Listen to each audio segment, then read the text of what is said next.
everyone. Christine Cusinelli here again, bringing you some more tips about how to ditch the to-do list. Today, we're going to talk about habit switch number 4. Habit switch number 4 is an entire game changer. If you do this one practice, you will find that you have a whole lot more time available to you to be able to process, to think, to be creative. This is an amazing technique. I've been doing this for years. The secret is very, very simple. First, let me tell you about one guru who is very well known, David Allen, who has written and created a program called Getting Things Done. David Allen says that the mind should be used for processing information, ideas, being creative, and not for holding on to information, not hold on to things. Well, that makes perfect sense. And before I ever read anything about David Allen, I can tell you that his principle on this is, in fact, a serious game changer. And that is having a notebook. And here is my secret. I pulled out just a handful of the books that I've had over time. I personally love these Blue Note books because you can open them up like so, and they flip over. The key to getting the right notebook is making sure you have something that you can flip over like this so it takes up less space. Honestly, these are books that I've been using forever, literally decades. And I've just taken out a few of them to show you how important this habit has been to me. So most of my stuff is dog-eared. Some of these books, they go all the way back to 2007, in fact. So you can see that this is really a habit that I have used for such a long time, and it is a true part of what keeps me on track, but also it helps me really be the creative leader that I want to be. So there's a number of really awesome reasons to use a notebook. One of them is sometimes you hear something, a word of wisdom that you want to jot down really quickly. If you carry around your notebook, it's small enough and you can just quickly jot those things down.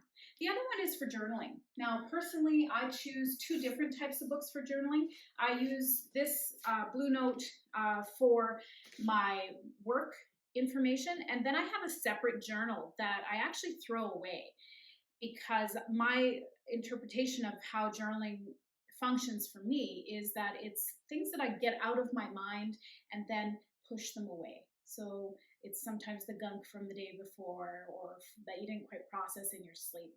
So I usually buy a much cheaper journal for that purpose, and then I throw it away afterwards.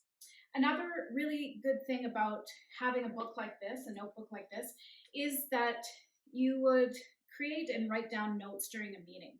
So there's so many ideas flying around in meetings, and when you really get yourself into a routine of jotting down notes, it's really helpful for not only yourself, but other people in the meeting. And you would be surprised at just how people's view about you will change when they see that you're somebody who habitually is writing and taking notes during meetings. It shows a couple of things. It shows that you care about the information that's being said in the meeting. It also shows that you're somebody that can be relied upon. It raises your level of accountability in the eyes of the people that are surrounding you in the meeting. And it's one of these things that it also allows you to be a really good synthesizer of information. So I often will be jotting down notes, and then as a meeting continues on and we reach an impasse, maybe there's a silence in the conversation where people are reflecting. I very typically will go to my notes and have a look at some of the conversation that's been held, and then be able to take just a one-liner that will completely level the conversation or open up some really great ideas and opportunities to planning or what have you. The other thing is that you would be surprised at the level of accountability that also the other person will take in a meeting. This pro tip is really designed for when you are in meetings that might be a little bit conflict-ridden.